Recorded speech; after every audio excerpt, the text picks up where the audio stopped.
માનનીય મનસુખભાઈ ભરૂચ લોકસભામાં પહેલી વાર પેટા ચૂંટણીમાં 1998માં જીત્યા, પછી રેગ્યુલર ચૂંટણી 1999 જીત્યા, 2004 જીત્યા, 2009 જીત્યા, 2014 જીત્યા, 2019 જીત્યા. કુલ 6 ચૂંટણીઓ ભરૂચની લોકસભામાંથી માનનીય મનસુખભાઈ જીત્યા. બદલામાં ભરૂચની જનતાને શું મળ્યું? મનસુખભાઈ, તમે ગામ આખાના સવાલો પૂછો છો અને લોકોને પ્રમાણપત્ર આપો છો, તો એક મતદાર તરીકે, ગુજરાતના નાગરિક તરીકે હું આપને આટલું પૂછવા માંગુ છું કે આપની લોકસભામાં પડતી દેડિયાપાડા અને ઝઘડિયા વિસ્તારની જનતા સિંચાઈની સગવડોના અભાવે, રોજગારના અભાવે, રોજગારી માટે છેક સૌરાષ્ટ્રમાં દૂર દૂર સુધી સ્થળાંતર કરે છે. જ્યાં પણ કોઈ રોડ રસ્તાનું, બિલ્ડિંગો બનાવવાનું કામ ચાલતું હોય ત્યાં મોટે ભાગે આપના વિસ્તારની જનતા સિંચાઈની સગવડોના અભાવે છૂટક મજૂરી કરતી દેખાય છે. આપના જ વિસ્તારમાં આ વિધાનસભાઓ આપના જ મતદારો એક જીપ ઉપર, એના છાપરા ઉપર બેસીને લટકીને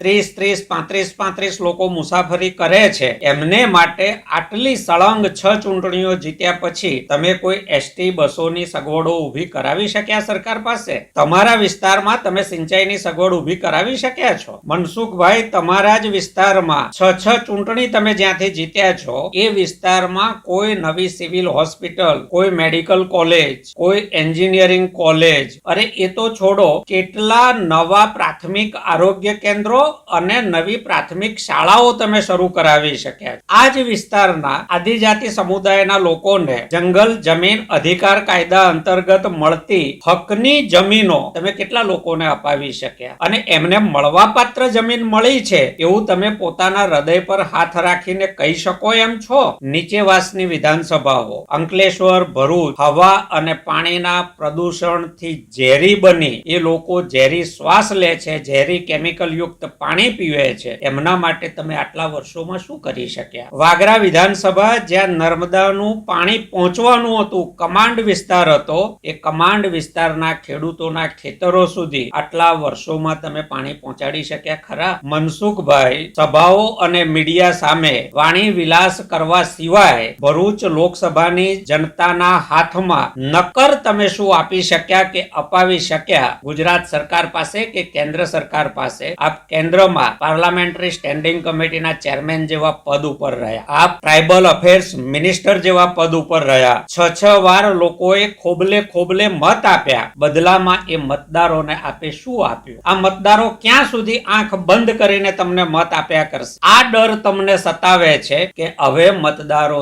જાગૃત થયા છે, મત મળે એમ નથી, એટલે રોજ તમે મીડિયા સમક્ષ નવા ગતકડા લઈને બીજાઓ ઉપર આક્ષેપ કરી પોતાની નિષ્ફળતા છુપાવવાનું કામ કરી રહ્યા છો. હવે નિષ્ફળતા ઢાંકી ઢંકાય એમ નથી. મતદારો જાગ્યા છે, તમારી પાસે હિસાબ માંગશે. તમે આટલા વર્ષોમાં શું કામ ભરૂચ લોકસભા માટે કર્યા? ત્યાં ગેરકાયદે ચાલતી ક્વોરીઓ અટકાવી શક્યા? નદીમાં ચાલતા ગેરકાયદે રેતી ખનનના કાર્યો અટકાવી શક્યા? શું સ્થિતિ કરી છે તમે ભરૂચ લોકસભા વિસ્તારની? એ હૃદય પર હાથ રાખીને એકવાર શાંતિથી વિચારજો, પછી બીજાને દોષ દેજો.